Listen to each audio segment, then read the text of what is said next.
Modern Vegans and Vegan Curious, it's Margaret and welcome back to Mod Vegan. Today on Mod Vegan I want to talk with you about Tesla's recent announcement that they'll be getting rid of leather in their vehicles. This is very exciting news. They're going to be getting rid of the leather interior option on their Model S and Model X vehicles, and it looks like probably on the Model 3 as well. We will have to wait and see with that though. First though, if you enjoyed this video, please be sure and give it a thumbs up and subscribe and click on that bell icon if you want to see more great videos like this one. Today I want to talk with you about Tesla. Tesla is a company that has really revolutionized the entire idea of the electric car. Before Tesla, we tended to think of the Prius and other vehicles that were not quite as sexy when we thought about electric vehicles, and Tesla completely changed all of that. And that is largely in part to the design of their vehicles, but also in part to the personality of their CEO, Elon Musk, who has really become somewhat of an emblem for this new idea of a futuristic, more environmentally friendly world. And while people have different views of Mr. Musk, I must say that he has certainly made an environmentally friendly life seem a lot more appealing. He has made electric vehicles far more appealing. And while there are certain drawbacks to electric vehicles, I think we can agree, and it seems like the science is in, that there is far more to be gained by electric vehicles than there is to be lost. They're certainly better for the environment, even when you take into account battery production and some of those other things. When you really look at it, they really do have more to contribute than they cost the environment, and so it is a net gain for the environment. I think that we have seen electric vehicles grow humongously since Elon Musk first launched the first Tesla, and it's been amazing to see. When I first visited Calgary from Edmonton, the very first time I saw a Tesla was in Calgary, and I remember thinking, wow, Calgary must be an exciting city because they've got Teslas. So that was pretty exciting when I first saw the first Tesla. I definitely thought it was an attractive looking vehicle. And obviously, since I've become vegan, I'm more interested in environmentally friendly transport. Now, my family doesn't actually have an electric car. We'd love to have a Tesla or something like that, but we don't really drive enough for it to make sense to purchase one. But I do think that they're tremendously exciting. I'm very excited for the future of Tesla, for the future of Elon Musk, for some of his other ideas, SpaceX, all those things. And you guys know that I'm not just a vegan, I'm also a modern vegan, and that's why this channel is called Mod Vegan. I'm vegan not just for the animals specifically, but for the human species as a whole. I see veganism as part of our move forward, as part of our evolution into becoming a more responsible species. We have so much to offer this planet, I think, if we are able to rein in some of our more negative habits. And I think that the future is very bright indeed if we start learning to be able to contribute better things to our environment, trying to look at the world, take all of our actions into account and things like that. And I think Tesla really represents that kind of forward-looking, future-looking vision of the world that allows humanity to progress while not, destroying our environment and taking the whole planet down with us. I think they have a lot of positive things as a company. Now, since the beginning, Tesla has offered fabric options for most of its vehicles. So that's always been important. I know if you're looking for an environmentally friendly vehicle, it wouldn't make much sense to have leather in that vehicle for some reasons that I have explored in other videos. My video about leather, why it's not humane or healthy, is a really good, and I think one of the best, in my opinion, just very close examinations of the environmental and human costs of the leather industry. Leather is not at all natural, and I think that's one of the things that we all seem to believe, that leather is natural. But you have to remember, leather products that were created several hundred years ago did not last the way that they do today. We need to use a ton of chemicals to make this naturally biodegradable product last. And that is especially true of things like the interior of a car. The leather that goes into the interiors of vehicles needs to be specially treated with tons of chemicals because it needs to act almost like a plastic. You don't want it to tear, you don't want it to stain, you don't want all these other things to happen. And so they must take this natural product, the skin of an animal, and then treat it so much so that it will last a little bit longer. Now, the benefit of using a petroleum-based product, which most of the products that we use for these kinds of things are, and from what I've heard, Tesla uses a product that is about 40% petroleum product. It's a polyurethane type product, so unlike PVC, it is a little bit more degradable, things like that. But it does last for less time in the environment in some strange ways than actual leather does. So even though we may think of natural leather as being so natural, there are so many chemicals that we put into leather that will be left in the environment for eons. And those things are being used, things like hexavalent chromium, those things that are used in leather, they last forever, and they are not really that natural. They are very unnatural. They're extremely toxic.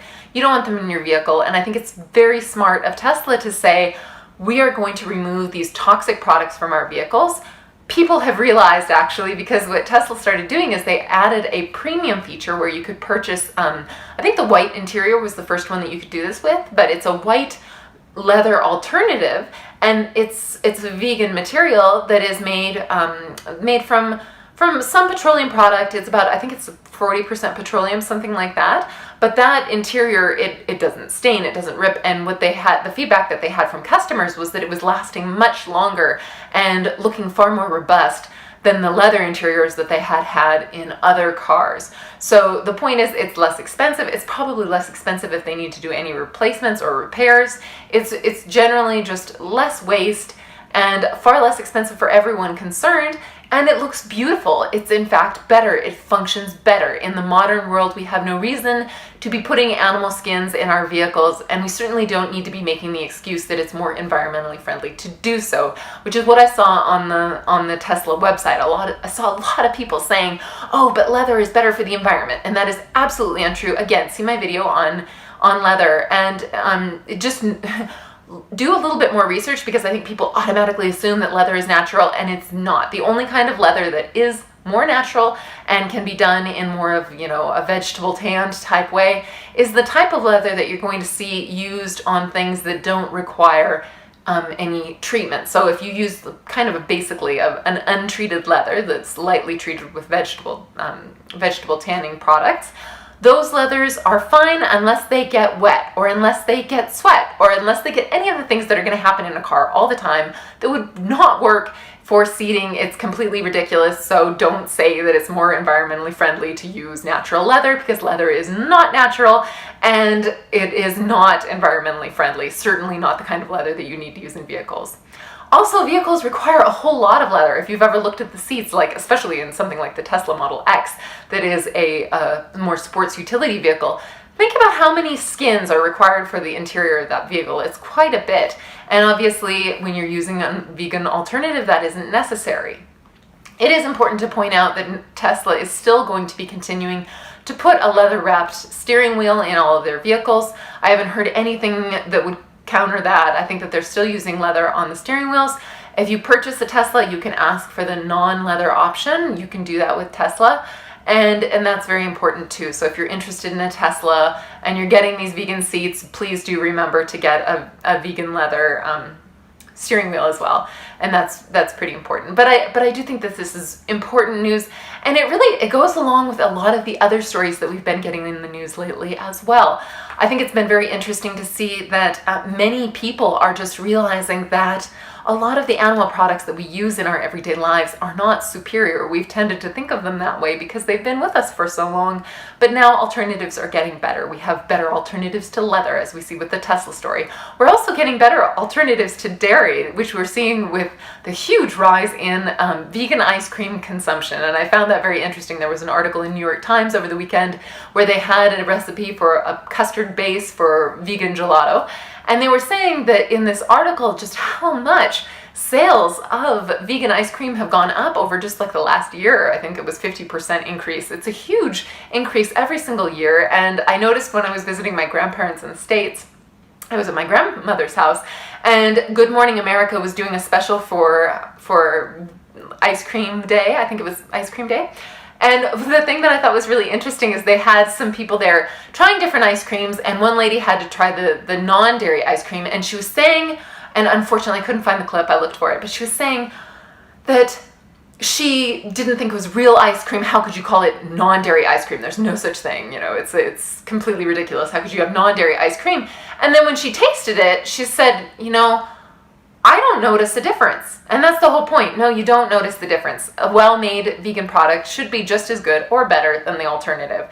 And I think what we're starting to see is that with plant-based products, you can get all of the taste, all of the deliciousness without destroying the environment, without, killing animals, without filling your veins with cholesterol and saturated fat. It's really possible. Like, I wouldn't say that vegan ice cream is the healthiest thing in the world, but consumers are starting to realize when it comes to dairy alternatives in particular, that vegan ice cream and vegan products like vegan milks, nut milks, things like that, that they're just as good as dairy, and in some cases better, and people actually like them. And I think that's really good news. It's exciting.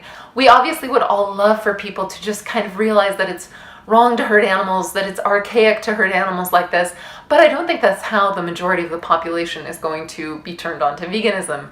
Instead, I think somewhat like the story that I had with Canada's Food Guide and some of the changes that they've made with that, I think that a more crowding out of animal products is the most likely the way for most people to become vegan. I think that the way that the world is going to abandon animal products is by realizing that there are much better, much newer, much more future and forward-looking products that we can be eating instead. And I think that's awfully exciting. I think that's the way things will go, and it's super exciting to see the kind of rate at which these things are growing. Things don't grow that way on a daily basis unless they are something that people actually want. And we see that with Tesla. And it's in fact, I think it's interesting that their shareholders actually voted down a proposition about a year ago to get rid of leather seats. And instead, what's happened is the company itself has realized that they are saving much more money, that the consumers are much happier, that they're reporting that they love these vegan interiors, that they prefer them. So people who've actually owned vehicles with this kind of interior prefer it to leather. And these aren't vegan crazies. These are people who just happen to know what a car should be like, and they prefer the vegan interior. It is better, and that's exciting. So anyway, I'd love to know your thoughts. What do you guys think about this? Have any of you had cars with vegan interiors that you liked? I have to say, in my own personal case, we had a car just a few years ago, and unfortunately we don't have it anymore, but it was a Chevy Malibu, and I remember it had a vegan interior, and for the longest time, and this was before we were vegan, we didn't know if it was vegan or not. We couldn't actually believe it was vegan because the suede type material felt so nice, and the leather type material felt so nice, and it was a little different, but you come to find out later, yes, it was completely vegan. The leather was vegan, the suede was vegan, they were beautifully designed, and it was just a really nice car, and it was great. So that was my first experience with a vegan interior after my parents' 1976 Dodge Aspen station wagon, which had those plastic green seats that burned your legs when you would sit down in the summer heat. Gotta say, vegan interiors have come a long way since then.